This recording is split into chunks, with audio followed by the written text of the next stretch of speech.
Hello everyone, welcome to today's video. My name is Drew Stanton. Let's get started. Alright, so for the first two 7-round mock drafts, I did teams that were within my geographical location. Now I'm going to do something a little off the wall and go with the Tampa Bay Buccaneers. The reason behind this is really I just wanted to pick a team that was sort of in the middle of the first round, didn't need a quarterback at all, and has an interesting set of needs to address itself this year. The Bucks are in a very interesting position where they have their quarterback situation settled. Most of their offense is pretty settled, but they're not a very good team, as indicating by the standings how they finished last year.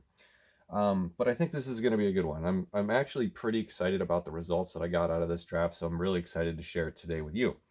Once again, this was all conducted on the draftnetwork.com using their mock draft machine, and all of the information regarding team needs and the manner in which I made the draft picks was done using their website.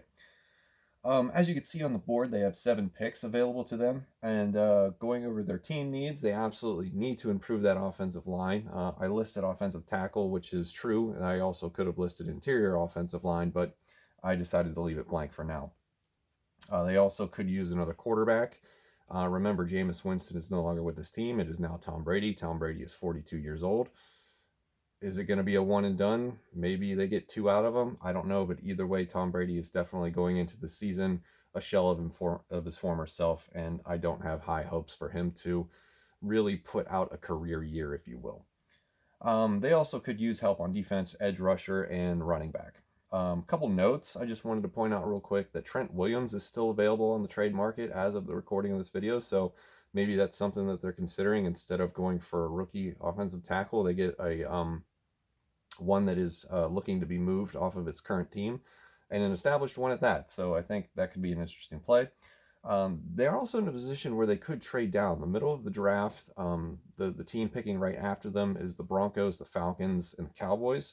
So there could be a number of teams that want to jump up to get those, to get a player maybe at a position of need for those 3 teams, and one that's a common denominator among all 3 of those is corner. So watch out for that. Also, just wanted to mention the Super Bowl here real quick, since Tampa is hosting this year, and a hosting team has never won, and now Tom Brady is here, so that's an exciting little wrinkle to this whole scenario. I swear to God, if Tom Brady pulls this off and he ends up being the first quarterback to win a Super Bowl where his team is hosting, I don't know what I'm going to do. I really don't. So anyway, let's start making picks, which is why we're all here. 7 rounds, Tampa Bay Buccaneers. Let's go. All right, so for the first round, without any trades, in this mock draft simulation, I was able to get a hold of Jedrick Wills, offensive tackle for Alabama. And that's important because right now there's only one offensive lineman in Tampa that you would really want to trust to protect Tom Brady, so we need more. And Jedrick Wills is probably one of the better ones of the group. So to be able to get one of the ones that's in the top 4, Mekhi Becton, Andrew Thomas, Tristan Wirfs, Jedrick Wills, is a huge steal at 14, I think. So in real life, that might be a little bit more difficult to do, but the more mock drafts that I've seen from experts coming out the last few days, the more they have some of these tackles sliding in the first round. So it might be a possibility, and that would be great for Tampa Bay. Moving on to the second round, pick 45 overall, I got J.K. Dobbins, the running back from Ohio State. And I am absolutely tired of Ronald Jones and Peyton Barber in this offense that really provide almost next to nothing in terms of production. The Ronald Jones pick I liked when they made it at the time, him coming out of USC, but he's just not really translated that well to this offense or to the NFL in general. So I'd like to see them move on from him and Peyton Barber. And I think J.K. Dobbins in this offense would absolutely deliver. You need somebody in the backfield that Tom Brady can depend on. As you saw in New England, they had a great stable of do-it-all running backs, and they even decided to get him fresh legs in Sony Michel a couple years ago. So if you want to emulate his success in New England, get him a good running back, and J.K. Dobbins fits the bill. Moving on to round 3, pick 76, I went with Bryce Hall, the corner from Virginia. And I've talked about Bryce Hall in my top 10 corners rankings episode.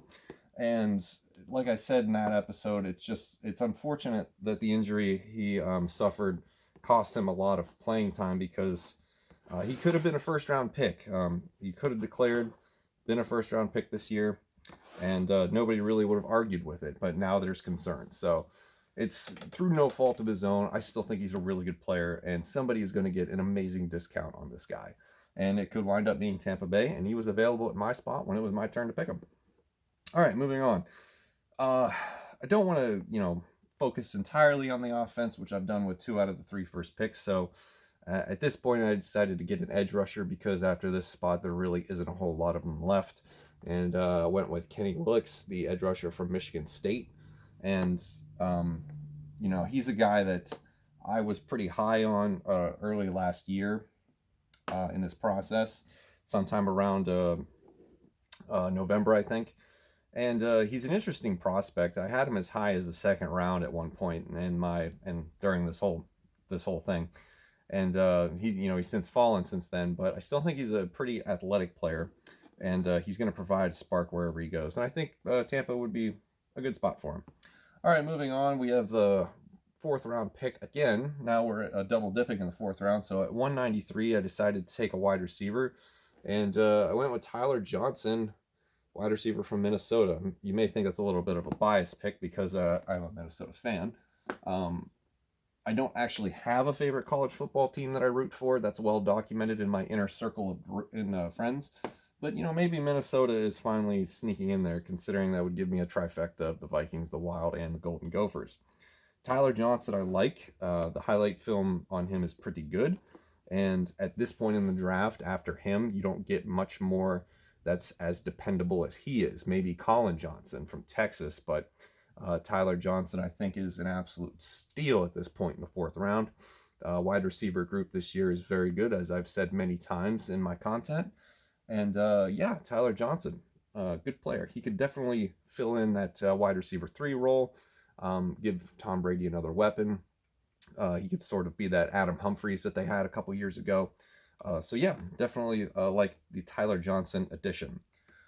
Next, in round 5, pick 161, I decided to think about the future, because remember, as I've already said, Tom Brady is definitely going to be a shell of his former self. He's on borrowed time as it is, so he's not going to stick around forever. So we got to start thinking about the future. And I just kind of took a shot in the dark, and I went with Nate Stanley, quarterback from Iowa.